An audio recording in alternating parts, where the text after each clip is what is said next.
तो डॉक्टर साहब ऐसा है, स्प्रे हमने तो किया ही नहीं, हमने घर पे तैयार करते हैं सब जो भी पेस्टिसाइड करना, जैसे हमने नीम के पत्ते हैं, धतूरा है, आक है, तो हम थोड़ा मिर्च और लहसुन का प्रयोग करते हैं, उसको पेस्टिसाइड डालने की तो अपने को जरूरत ही नहीं। अच्छा, आपने बताया कि आपने पिछले साल भी ऐसे लगा रखा था, क्या रिजल्ट मिला आपको? बहुत बढ़िया रिजल्ट मिला है। 1 एकड़ का 13 क्विंटल का हमें प्रोडक्शन। 13 किसान भाइयों, कॉटन तो सभी लगाते हैं, लेकिन आज जो हमारे साथ किसान हैं, इन्होंने कॉटन लगाने का एक नया ही तरीका हमें दिखाया है। तो क्या पद्धति है, सबसे पहले तो ये मैं आपको दिखाना चाहूंगा। आप देख सकते हैं एक रो ये है और ठीक 8 फीट की दूरी के ऊपर दूसरी लाइन है। यानी अक्सर जो किसान भाई कॉटन की बिजाई करते हैं 4 हल वाली मशीन से या फिर 3 हल वाली से करते हैं, जिससे अपने खूंट से खूंट की दूरी यूं कहे तो लगभग 3 या 3.5 4 फीट तक रहती है। लेकिन इन्होंने जो लगा रखा है 8 फीट लाइन से लाइन की दूरी है। तो इसको रखने का क्या मकसद है, कितने टाइम से ये खेती कर रहे हैं और इसका क्या कुछ रिजल्ट मिला, वो इन किसान साथी से जानेंगे। भाई साहब राम राम। राम राम। मेरा नाम पिंटू वर्मा, गांव झांझड़ा टोडा, तहसील लोहारू, जिला भिवानी जी। भाई साहब ये बताओ, पहली बार करे है यू काम, पहले भी कर रखा है? पहले भी किया है सर, मैंने पिछली बार भी ये इसी तरीके से किया था।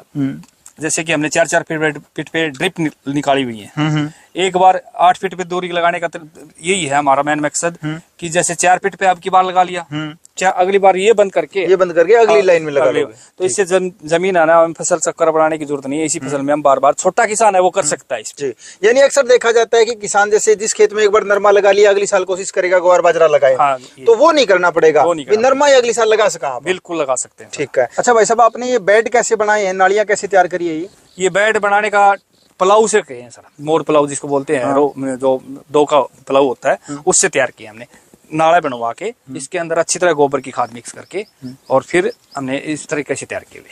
सर ड्रिप से मैंने 1-2 जगह और भी देखा है कि नॉर्मल जमीन के ऊपर ड्रिप बिछाई और उस पे चौप दिया नरमा। आपने ये नाली सी बना के क्यों चौपा, इसका क्या कारण है? नाली से बनाने का तरीका यही है सर, एक तो गोबर की खाद डालेंगे वो नीचे चली जाएगी, जड़ के साथ में रहेगी। दूसरा, हमें गर्म हवा जो अभी देखने को मिलती है, हाँ। जो उनके अंदर वो है ना, इस पौधे से ऊपर से निकल जाएंगी। पौधा लू जो चलेगी वो इसके नुकसान नहीं करेगी, इसको नुकसान नहीं करेंगे। बिल्कुल ठीक है। और दामड़ा स्वस्थ रहेगा बिल्कुल। अच्छा, आपने बताया कि आपने पिछले साल भी ऐसे लगा रखा था, क्या रिजल्ट मिला आपने? बहुत बढ़िया रिजल्ट मिला है। 1 एकड़ का 13 क्विंटल का हमें प्रोडक्शन। 13 क्विंटल प्रोडक्शन औसत आ गया। बिल्कुल। वैरायटी कौन सी है? 776 राशि का। अच्छा, ये बताओ, आपने जिस फसल खेत के अंदर खड़े हैं, क्रॉप कब की सोइंग आपकी? ये है सर हमारी 1 मई की। तो ये 20 दिन का नरमा है कुल? 20 हो भी नहीं, आज हाँ, 17 ही होगी। 17 दिन का ही नरमा है। अच्छा, बिल्कुल। हमने लगाने का तरीका ऐसा है ना इस डॉक्टर साहब कि इसमें हमने जो गोबर की खाद थी ना, वो गोबर की खाद मिक्स करके इसमें जो खूड मरवाए, प्लाऊ से खूड मरवा के इसके अंदर डाल के, एक तो हमारा टेम्परेचर में नहीं आएगा, टेम्परेचर चलती जो टेम्परेचर से चलेगी ना, हवा आएगी वो ऊपर से गुजर जाएगी। हाँ, ये नीचे रह जाएगा। ठीक है। इस करके है ना, हमारा एक पौधा मरता नहीं, इसमें 2-2 फीट पे लगा रखे हमने। अच्छा, अब ये बताओ जी, नॉर्मल किसान फ्लड इरिगेशन भी ज्यादातर करते हैं और आपका जो एरिया है यहाँ पे नोजल चलती है, मिनी स्प्रिंकलर। ऐसा है सर, सबसे मेन मुद्दा है जो हमारे वाटर जोन का है।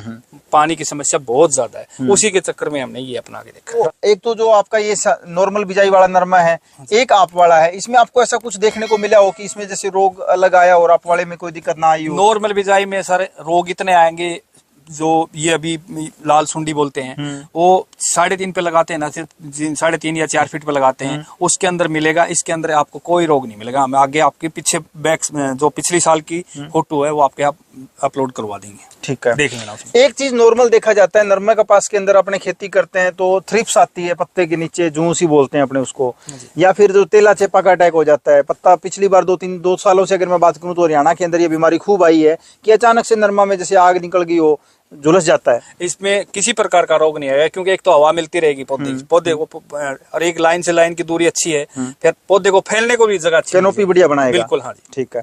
तो किसान भाइयों, इन्होंने जो तकनीक अपनाई है, पिछले साल भी इन्होंने लगाया, आपकी बार भी लगा रखा है, इसका सबसे बड़ा फायदा आपको ये मिलेगा कि जैसे आपकी लाइन से लाइन और पौधे से पौधे की दूरी प्रॉपर मेंटेन डिस्टेंस रहती है, तो उसको आपको एक तो धूप और हवा के लिए पौधा किसी के साथ कंपटीशन नहीं करेगा, जिससे आपके पौधे की फ्लोरिंग और फ्रूटिंग शानदार होगी, प्रोडक्शन आपको डेफिनेटली ज्यादा ही मिलेगा। तो एक किसान भाइयों की मन में ये धारणा रहती है कि नंबर ऑफ प्लांटेशन अपने अगर ज्यादा होगी तो ही प्रोडक्शन ज्यादा होगा। ऐसा बिल्कुल भी नहीं है। पौधे की जितनी कैनोपी होगी, जितना वो फ्लोरिंग फ्रूटिंग ज्यादा करेगा, उतनी ही ज्यादा आपकी प्रोडक्शन बढ़ेगी। तो इसके लिए जरूरी है कि पौधों की संख्या आप अपने हिसाब से ठीक रखें। ज्यादा पौधे ही ज्यादा उत्पादन आपको नहीं देंगे, तकनीक आप कुछ ज्यादा अपनाएं। उसमें पेस्टिसाइड डालने की जरूरत नहीं है, कोई भी पेस्टिसाइड मत डालो, अपना नीम ऑयल घर पे तैयार कर सकते हैं, वो ही डालो इसमें 2 बार बस। ठीक और है। कुछ डालने की जरूरत ही नहीं है, कोई फर्टिगेशन की खास जरूरत नहीं होती इसमें। ठीक है। गोबर की खाद जरूरी, सबसे मेन मकसद है गोबर की खाद। गोबर की खाद अगर जमीन के अंदर होगी, सिंगल सुपर फास्फेट डाल दो इसके साथ, गोबर की खाद के साथ मिक्स करके, वो ही सब कुछ देता रहेगा। इन्होंने जिक्र किया एसएसपी का, तो डीएपी की बराबर ही अपने कह सकते हैं, कुछ एक्स्ट्रा ही मिलेगा। जैसे एसएसपी के अंदर बात करें तो अपने को सिर्फ नाइट्रोजन नहीं मिलता, फास्फोरस मिल जाता है, तो इसके अलावा अपने को कैल्शियम भी मिल जाता है, और कुछ एक आजकल एसएसपी ऐसी भी आने लग गई जिसमें बोरोन भी होता है। तो अपने को 2-3 फर्टिलाइजर एक्स्ट्रा मिल गए, और साथ में जो फास्फोरस अपने को मिलना है उसमें अपने साथ में अगर यूरिया ऐड कर लेते हैं 15 किलो प्रति एकड़ के हिसाब से, तो वो डीएपी के बराबर भी आपका काम करेगी। कॉस्ट आपकी, जहां एक कट्टा डीएपी की कॉस्ट तकरीबन 1200-1250 रुपए है, वहीं आपका सिंगल सुपर फास्फेट का कट्टा 350-400 रुपए में आ जाता है। तो आपकी कॉस्ट भी घटेगी और काम उसको वही करना है। तो जो किसान भाई इस तरीके से अगर खेती करना चाहें, भाई साहब के नंबर भी हम डिस्क्रिप्शन में बॉक्स में दे देंगे, अगर आपको इससे संबंधित और कोई जानकारी चाहिए। अक्सर देखा जाता है जब फ्लोरिंग और फ्रूटिंग का टाइम आ जाता है तो जो अपने कहते हैं फूल बोगी है वो झड़ने लग जाते हैं फंगस की वजह से, तो उसके लिए आप क्या कुछ काम में लेते हैं? उसके लिए सबसे बेटर माइक्रोन्यूट्रिएंट भी हम घर पे ही तैयार करते हैं, जीवामृत चलाते हैं बार बार, और घन जीवामृत हम साथ में ही दे देते हैं इसके। ठीक है। और पानी, हर पानी के साथ हमारा वेस्ट डिकम्पोजर और जीवामृत जाता ही रहता है। तो आपको बताना चाहूंगा, अपने घर पे अक्सर लस्सी होती है, क्योंकि देसी गाय के दूध से बनी लस्सी अगर अपने पास है, 4 से 5 दिन पुरानी खट्टी लस्सी अगर अपने काम में लें स्प्रे के रूप में, तो वो एक हल्के फंगीसाइड का भी काम करती है। तो फंगस जनित जो बीमारियां अगर आपको लगे कि फूल बोगी ज्यादा जड़ रहे हैं, तो आप उसकी स्प्रे भी निकाल सकते हैं। सर, पूरे भारत से लाखों किसान आपको इस वक्त देख पा रहे हैं, नरमे की खेती जो आपने ये पद्धति अपनाई है, इसके बारे में कोई आप फाइनल मैसेज देना चाहो? फाइनल मैसेज यही है सर, इस तरीके से अपनाओ। एक तो आप फसल चक्कर में एक छोटा किसान भी कर सकता है, छोटे लेवल पे बार बार इसमें खेती कर सकता है कपास की। मैं तो किसान भाइयों से यही अपील करता हूँ, इस पद्धति एक बार जरूर अपना के देखें।